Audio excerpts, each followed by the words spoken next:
So hello students, आज हम पढ़ेंगे इनफर्टिलिटी के बारे में। ठीक, इनफर्टिलिटी के बारे में अच्छे से पढ़ेंगे।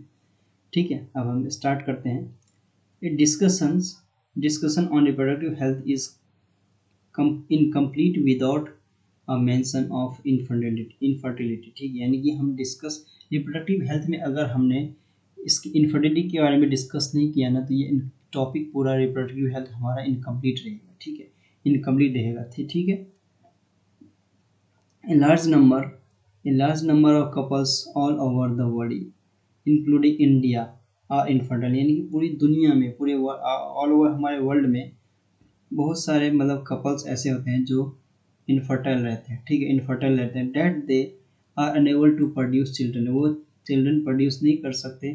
ठीक, अनप्रोटेक्टेड सेक्सुअल कोहैबिटेशन। ठीक है, तो यहाँ से एक क्वेश्चन बनता है क्या, तो हमारे इंडिया में बहुत सारे लोग चिल्ड्रन प्रोड्यूस नहीं कर सकते, तो यहाँ से एक क्वेश्चन बन सकता है। ठीक है, ठीक है, अनप्रोटेक्टेड सेक्सुअल कोहैबिटेशन के थ्रू। ठीक है, अब यहाँ से रीजंस मेन एक एक रीजन क्या है। The reason of this could be many physique. अब देखो, फिजिकली तरीके से अगर कोई फिजिकली तरीके से, कोजेनिटल तरीके से, या डिजीज है, किसी को ड्रग्स लेता है, इम्यूनोलॉजिकल और इवन साइकोलॉजिकल, इन सब के वजह से क्या होता है, वो इनफर्टाइल हो जाते हैं, या चाइल्ड को मतलब बच्चे मतलब इनफर्टाइल हो जाता है। लोकल लैंग्वेज सीधी सीधी बात करें तो वो बच्चे नहीं दे सकते। ठीक है, बच्चे प्रोड्यूस नहीं कर सकते वो। ठीक है, क्वार्टस करेंगे फिर भी या तो स्पर्म क्वांटिटी कम होगी, उनकी लो होगी, फीमेल की एग वहाँ तक पहुँच नहीं पाएगा। ठीक है, यानी कि क्वांटिटी की कमी रह जाती है। ठीक है, यानी कि जैसे स्पर्म हमें 3 to 4 ml चाहिए, तो 3 to 4 ml ना हो गया 1 to 2 ml हो जाएगा। ठीक है, तो ये सब क्यों होता है, फिजिकल, कोजेनिटल और डिजीज, ड्रग्स, इम्यूनोलॉजिकल और इवन साइकोलॉजिकल। साइकोलॉजिकल बोले तो घर में जैसे किसी के फैमिली में कोई प्रॉब्लम हो रहा है, तो साइकोलॉजिकल इफेक्ट पड़ता है ब्रेन पे, उसकी वजह से वो नहीं कर पाएगा प्रोड्यूस बेबी को। ठीक है, इन इंडिया में, अब हम इंडिया के बारे में पढ़ेंगे। In India often female is, अब देखो, फीमेल को ब्लेम किया जाता है जब चाइल्डलेस यानी बच्चे जन्म नहीं दे पाती, यानी प्रोड्यूस नहीं कर पाती, तो फीमेल को ही गलत ठहराया जाता है। ठीक है, तो ये गलत है, ब्लेम नहीं करना चाहिए फीमेल को। ठीक है, बट मेन एक्चुअल बात क्या होता है, more often than not the problems lies in the male partner. ज़्यादातर केस में मेल पार्टनर में ही प्रॉब्लम रहता है, तो यहाँ से भी एक क्वेश्चन बन जाता है। और ठीक है, ये भी क्वेश्चन पूछ लेगा कि किस किस वजह से ये क्यों नहीं कर, मतलब ये प्रोड्यूस नहीं कर पाते बच्चे को, तो physical, congenital disease, drugs, immunological, even psychological, ये सब प्रॉब्लम के कारण। ठीक है, तो यहाँ इसके बाद आता है specialised health care units. Specialised health care units होते हैं, जैसे इनफर्टिलिटी क्लिनिक होते हैं। ठीक है, इनफर्टिलिटी क्लिनिक होते हैं, आईवीएफ क्लिनिक। ठीक है, कुड हेल्प डायग्नोज। अब ये क्या करते हैं पता है, इनका काम क्या होता है, ये ना डायग्नोज करते हैं, पूरा डायग्नोज करते हैं अच्छे से, और करेक्टिव ट्रीटमेंट और सही ट्रीटमेंट देते हैं।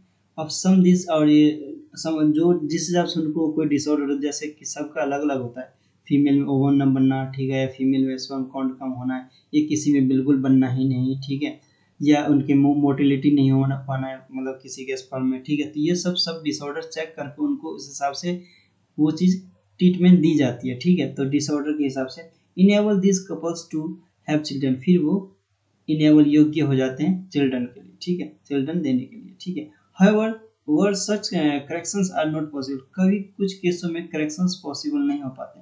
ठीक है, द कपल्स, तो वो क्या करते हैं, couples could be assist to the have children through certain special technique, कुछ सर्टेन स्पेशल टेक्निक के थ्रू क्या करते हैं, ये करवाया था। जो उस टेक्निक को हम क्या कहते हैं, ART टेक्निक, यानी असिस्टेड रिप्रोडक्टिव टेक्नोलॉजी, यानी असिस्टेड रिप्रोडक्टिव टेक्नोलॉजी, ये आर्टिफिशियल रिप्रोडक्टिव टेक्निक भी कह सकते हैं, लेकिन मेनली नहीं, जो NCERT फॉलो करता है हमें भी वही फॉलो करना था। ये फुल फॉर्म भी पूछ सकता है, और ART क्या होता है ये भी पूछ सकता है। ठीक है, तो ये ART क्या होता है, जब करेक्शन मतलब कुछ मतलब कपल्स में ये पॉसिबल नहीं होता ये सब चीज़। ठीक है, तो ये ART टेक्निक यूज़ की जाती है। ART टेक्निक हम पढ़ेंगे। ठीक है, नीचे जैसे इन विट्रो फर्टिलाइजेशन। अब इन विट्रो फर्टिलाइजेशन क्या होता है, इन विट्रो फर्टिलाइजेशन, देखो इन विट्रो का मतलब समझो पहले, इन विट्रो का मतलब क्या होता है। देखो, इन विट्रो का मतलब होता है इन VITR, इन विट्रो का मतलब क्या होता है, आउटसाइड, विट्रो, इन विट्रो मतलब होता है आउटसाइड द बॉडी, आउटसाइड, सीधे लिख देते हैं आउटसाइड बॉडी, आउटसाइड बॉडी, ठीक है, आउटसाइड बॉडी ये हो गया, यानी कि बॉडी से बाहर, बॉडी से इन विट्रो यानी बॉडी से बाहर की जाती है जो भी टेक्निक की जाती है, ठीक है। इन विट्रो फर्टिलाइजेशन ये जिसे हम आईवीएफ कहते हैं, आईवीएफ, ठीक है, आईवीएफ इन विट्रो फर्टिलाइजेशन, तो ये फुल फॉर्म पूछ सकता है, ये याद रखना, ठीक है। आईवीएफ में किया जाता है, ठीक है, आउटसाइड बॉडी के आउटसाइड किया जाता है, the almost similar condition as that the body, ठीक, जैसे बॉडी में अगर कंडीशन होती है ना जैसे फीमेल के अंदर, तो वैसे ही कंडीशन लैब में डेवलप की जाती है, ठीक है, तो लैब में डेवलप किया जाता है, फिर किसके बाद किया जाता है, एम्ब्रायो ट्रांसफर किया जाता है, एम्ब्रायो ट्रांसफर ईटी, जैसे ईटी कहते हैं embryo transfer is one of the such method, ठीक है। इसमें प्रोसेस पहले क्या होता है, प्रोसेस ये होता है कि इन दिस मेथड, इस मेथड में properly test tube baby programme, इसको हम टेस्ट ट्यूब बेबी प्रोग्राम भी कहते हैं, क्यों, क्योंकि इसमें ओवा वाइफ से, ओवा यानी कि एग जो होता है ओवम, जो वाइफ से लिया जाता है या फीमेल डोनर से लिया जाता है, अगर हो रहा है उसमें मतलब वो एबल है, मतलब योग्य है, अगर उसमें ओवम बन रहा है तो ओवम वाइफ से लिया जाता है, अगर नहीं बन रहा है तो डोनर से लिया जाता है, ठीक है, डोनर यानी किसी और फीमेल से लिया जाता है, ठीक है। और sperm, sperm from the husband, sperm क्या लेते हैं, हस्बैंड से लिया जाता है, उसके बन रहा है तो ठीक है उससे लेंगे, वरना डोनर से लेंगे, यानी फीमेल डोनर जो होगा किसी कोई और मेल उससे लिया जाता है। आर कलेक्टेड, दोनों को क्या किया, स्पर्म को और ओवम को कलेक्ट करके क्या करते हैं, उसको ना इंड्यूस करते हैं, इंड्यूस करके टेस्ट ट्यूब में इंड्यूस करके क्या बनाते हैं, तो हम जाइगोट बनाते हैं under stimulated condition in the laboratory. अब लैबोरेटरी में कंडीशन वो तैयार करते हैं, जैसे बर्थ में मतलब जैसे कंडीशन होता है, ठीक है, एक मतलब फीमेल के अंदर जैसे कंडीशन, वैसे ही कंडीशन एक लैब के अंदर तैयार करके उन दोनों को मीट करवाई जाती है, यानी कि ओवम और स्पर्म को, फिर वो उससे जाइगोट बनाया जाता है, जाइगोट से क्या होता है, फिर एम्ब्रायो बनता है, ठीक है। तो वो बनने के बाद जाइगोट और अर्ली एम्ब्रायो, और जाइगोट से और अर्ली एम्ब्रायो बनने के बाद क्या होता है, 8 ब्लास्टोमर्स बन जाते हैं, 8 ब्लास्टोमर बनते ही क्या होता है, अगर 8 ब्लास्टोमर बनते ही कितने ब्लास्टोमर बनते हैं इन आईवीएफ में, तो ये भी पूछा जा सकता है, ठीक है। क्या किया जाता है, इसको प्रोग्राम को क्या नाम दिया गया है, तो ये भी पूछ सकता है, ठीक है। 8 ब्लास्टोमर बनते हैं, कब बनते हैं, जाइगोट एम्ब्रायो स्टेज में। इसके बाद क्या किया, तो उसको ट्रांसफर किया जाता है, कहाँ पे, फैलोपियन ट्यूब में ट्रांसफर किया जाता है, ठीक है, फैलोपियन ट्यूब में ट्रांसफर, ये भी क्वेश्चन पूछ सकता है कि कहाँ पर ट्रांसफर किया जाता है, तो ये भी एक क्वेश्चन, ठीक है, ट्रांसफर किया जाता है फैलोपियन ट्यूब में, ठीक है, 8 से ज़्यादा बनने पर कहीं और किया जाता है वही बताऊंगा, ठीक है।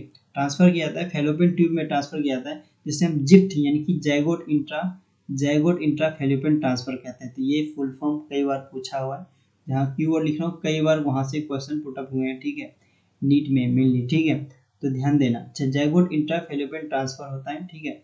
Embryo with more than 8 blastomere, अगर 8 से ज़्यादा ब्लास्टोमर बनते हैं तो क्या होता है, 8 से ज़्यादा ब्लास्टोमर बनते हैं तो क्या होगा, तो 8 से ज़्यादा ब्लास्टोमर बनने से क्या होगा, उसको हम यूट्रस में डायरेक्ट, यूट्रस में, again one question, again question again, ठीक है, तो यूट्रस में ट्रांसफर किया जाता है, जिसको हम आईयूटी यानी इंट्रा यूट्रीन ट्रांसफर कहते हैं, इंट्रा यूट्रीन ट्रांसफर कहते हैं उसको आईयूटी, तो ये भी फुल फॉर्म कई बार पूछा गया, तो यहाँ पे ध्यान देना, ठीक है। To complete its further development, embryo formed by in vivo, अब देखो दूसरा take, embryo formed by in vivo fertilisation, in vivo क्या होता है, देखो इन विवो का मतलब होता है इन विवो, ठीक है, विवो का मोबाइल नहीं, ठीक है, इन विवो मतलब होता है inside body, inside body, inside body, जो भी काम होता है इनसाइड बॉडी होता है, ठीक है। तो यहाँ पे हो गया, ठीक, embryo from in vivo fertilisation, in vivo fertilisation यानी इनसाइड बॉडी के अंदर अब क्या किया जाता है, फ्यूजन करवाया जाता है, fusion of gametes with a female, अब फीमेल के गैमेट्स को फ्यूजन करवाया जाता है, जैसे किसी में मतलब फीमेल में एग तो बन रहा है, ठीक है, लेकिन मेल में स्पर्म काउंट उतना नहीं है, तो स्पर्म लेके फीमेल को ओवम में डायरेक्ट इंजेक्ट कर जाता है, फिर क्या होता है, डेवलपमेंट शुरू हो जाता है। It also could be used to such transfer to assist those females who can not conceive, और कुछ फीमेल कंसीव नहीं कर पाती है तो अलग से दे दिया जाता है, उसके बारे में पढ़ते हैं। अब देखो कंसीव यानी कुछ फीमेल नहीं कंसीव कर पाती है, ठीक है। तो transfer of an ovum collected from donor, अब ओवम किससे ली जाती है, डोनर से, यानी कि फीमेल से डोनर से ली जाती है, एंड फैलोपियन ट्यूब में क्या किया जाता है, डाला जाता है, ठीक है, फैलोपियन ट्यूब में डाल देते हैं, ठीक है। जैसे गिफ्ट नाम दिया गया, गिफ्ट यानी कि गैमेट इंट्रा फैलोपियन ट्रांसफर, ठीक है, गिफ्ट नाम दिया गया उसको to another female who can not produce one but can provide suitable environment for fertilization and the further development is another method attempted, ठीक है। तो यहाँ तक ऐसी कोई बात नहीं, ठीक है। तो जो कंसीव नहीं करवाती है उनके लिए कंडीशन वो तैयार की जाती है, वो इन्वायरमेंट यानी कि कंडीशन तैयार की जाती है किसके लिए, फर्टिलाइजेशन के लिए और बेबी के डेवलपमेंट के लिए, ठीक है। तो और ट्रांसफर करने वाली प्रोसेस को क्या कहते हैं, हम जो गैमेट ट्रांसफर करते हैं, ठीक है, तो उसको गिफ्ट कहते हैं, ठीक है। तो गिफ्ट और जिफ्ट का फुल फॉर्म याद रखना।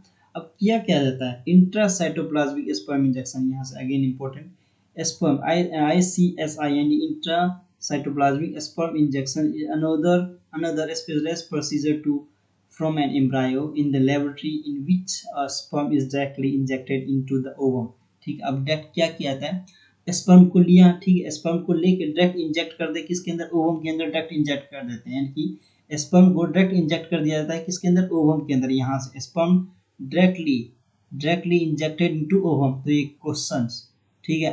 अब इसका फुल फॉर्म क्या होता है ये भी पूछ दिया, किस कहाँ पर किया जाता है, ये ICSI जो किया जाता है, क्या होता है, डायरेक्ट किया जाता है लैब के अंदर, क्या स्पर्म को डायरेक्टली इंजेक्ट कर दिया जाता है ओवम के अंदर, ठीक है।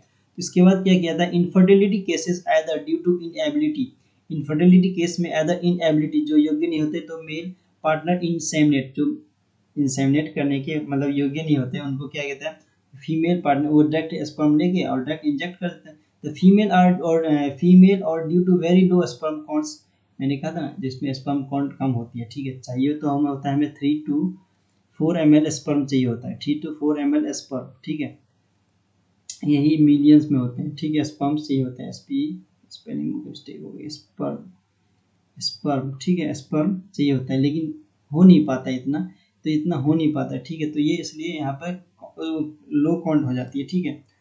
तो इसी कारण क्या आता है, स्पर्म को लेके यानी कि आर्टिफिशियल तरीके से स्पर्म को निकाल के, ठीक है, टेस्टिस के अंदर से निकाल के हम डायरेक्ट ओवम के अंदर क्या है, इंजेक्ट कर देते हैं, ठीक है। Could be corrected bye artificial insemination, इसको हम आर्टिफिशियल इंसेमिनेशन कहते हैं, आर्टिफिशियल इंसेमिनेशन कराएंगे कि मतलब आर्टिफिशियल इंसेमिनेशन AI टेक्निक जिसे कहते हैं, ठीक है। In this technique the semen collected from either of the from the husband से ली जाती है या कोई हेल्दी डोनर हो उससे लिया जाता है, introduced either into the vagina और इनटू द यूट्रस, वेजाइना और यूट्रस में डाला जाता है, ठीक है। जैसे IUI यहाँ से दोबारा क्वेश्चन पूछा गया, तो IUI यानी कि intra uterine insemination of the female के अंदर कर दी जाती है, ठीक है। तो यहाँ तक, ठीक है, ये पैराग्राफ काफ़ी ज़्यादा इंपॉर्टेंट था, ये वाला पैराग्राफ, ठीक है, पूरा क्वेश्चंस ये पैराग्राफ भी इंपॉर्टेंट है, ठीक है। थ्रू, अब पता है इसके बारे में अगर अच्छे से जानकारी देखना हो, टेक्निक सब देखना हो, तो एक फिल्म अगर स्पर्म जैसे डोनर का बारे एक फिल्म है विक्की डोनर, वो देख सकते हो तुम। गुड न्यूज़ एक फिल्म है, तो कैसे टेक्निक की जाती है, ठीक है, अदला बदली हो जाता था गुड न्यूज़ में, तो वो फिल्म देख सकते हो, दोनों फिल्म मूवी देख के पता लगा सकते हो तुम, ठीक है। तो ये मूवी देख सकते हो तुम, जानकारी चाहिए तो इसके बारे में, वरना तो कोई बात ही नहीं, ठीक है। थ्रू, आगे बढ़ते हैं। थ्रू ऑप्शंस आर मेनी, अब बहुत सारे ऑप्शंस हैं। All these techniques require extremely high precision handling by specialised professional, इसमें बहुत सारे मतलब इंस्ट्रूमेंट्स की ज़रूरत होती है, स्पेशलाइज्ड प्रोफेशनल चाहिए होते हैं, बहुत ही ज़्यादा एक्सपेंसिव होता है ये इंस्ट्रूमेंट्स इसके, ठीक है। इंस्ट्रूमेंट्स एक्सपेंसिव होने के कारण ये टेक्निक भी बहुत ज़्यादा एक्सपेंसिव होता है, ठीक है। तो ये गरीब जो होते हैं ना, पुअर फैमिली या मिडिल क्लास फैमिली अफोर्ड नहीं कर पाती ज़्यादा, ठीक है, रिच फैमिली अफोर्ड कर पाती, क्योंकि वन बेबी के लिए मतलब ही 5 to 10 लाख का खर्च आ जाता है, ठीक है, 5 से 10 लाख का खर्च आता है, ठीक है। Therefore, these facilities are presently available only on very few centers of the in the country, यानी कि ये टेक्निक जो है कुछ कंट्री में कुछ जगह पर ही अवेलेबल है, ठीक है, हमारे इंडिया में भी अवेलेबल है, ठीक है। Obviously, their benefits is affordable to only the limited number, मैंने कहा ना लिमिटेड नंबर, ये अफोर्ड ज़्यादा लोग नहीं कर सकते, लिमिटेड नंबर ऑफ पीपल ही कर पाते हैं, ठीक है। अब ये जैसे फिल्म इंडस्ट्री में कई लोगों ने किया, बड़े बड़े लोग करवाते हैं, ठीक है, करते हैं ये, जैसे फिल्म इंडस्ट्री में नाम मैं कहूँ तो फराह खान, ने किस टेक्निक का यूज कर, ठीक है। 2 या 3 बच्चे हैं शायद, ठीक है, इसी टेक्निक के थ्रू। Emotional religious and social factors. Emotional religious क्योंकि कई जगह तो इसलिए भी नहीं किए जाते, इमोशनल रिलीजियस या सोशल फैक्टर की वजह से नहीं किए जाते, are also deterrents in the adoptions of this method, ठीक है। हाँ, अगर नहीं हो रहा है तो एक टेक्निक और है, ठीक है। एक टेक्निक और क्या है कि जिसका बिल्कुल ही नहीं हो रहा है, जो अफोर्ड नहीं कर पाए तुम, जैसे मिडिल क्लास या पुअर फैमिली, मिडिल क्लास, ठीक है, तो जो अफोर्ड नहीं, अमीर लोग भी ऐसे करते हैं। तो ऑर्फेन जो होते हैं, ऑर्फनेज यानी अनाथालय, जाके वहाँ से बच्चे अडॉप्ट कर सकते हैं, ठीक है, अडॉप्ट कर सकते हैं। तो उनको एक अपना एक मतलब रूल एंड रेगुलेशन के हिसाब से फॉलो करते हैं, उनको अपना मतलब अपने हिसाब से नाम दे सकते हैं, उनकी देख रेख, खाना पीना, पढ़ाई लिखाई जो मर्जी करवा सकते हैं उनका, ठीक है। Since the ultimate aim of this procedure is help to children, ठीक है, adoption in India we have so many orphan, हमारे इंडिया में बहुत सारे ऐसे अनाथालय हैं, orphan मतलब अनाथालय, destitute children जिसका कोई नहीं है, who would be probably not survive still maturity, वो survive नहीं कर पाते maturity तक unless taken care of है, कोई ज़्यादा देख रेख नहीं होती है, ठीक है, फैसिलिटी प्रोवाइड नहीं हो सकती, तो उसको अडॉप्ट करके तुम उसको फैसिलिटी दे सकते हो हर तरीके का, ठीक है। लॉ परमिट लीगल एडॉप्टेशन है, लॉ का मतलब फॉलो करते हुए legal adoptation, it is the yet one of the best method to couples looking in the parenthood, तो माता पिता बनने का ये एक बेस्ट टेक्निक भी कहा जा सकता है, ठीक है, तो ऐसे कर सकते हैं, ठीक है। तो ये चैप्टर हमारा हो गया यहाँ समाप्त, ठीक है। तो इसको पढ़ना अच्छे से, ठीक है, और इसकी सम हो सके तो समरी भी पढ़ लेना, ठीक है, समरी से भी कई सारे क्वेश्चंस पुट अप हो जाते हैं, ठीक है, तो समरी भी पढ़ लेना इसका, ठीक है, बाकी क्वेश्चंस प्रैक्टिस कर लेना, ठीक है। तो आज के लिए इतना ही, थैंक यू। ये चैप्टर हमारा ख़त्म हो गया, ठीक है, नेक्स्ट चैप्टर हम देखते हैं कौन सा पढ़ते हैं, तब तक के लिए जस्ट वेट एंड वॉच।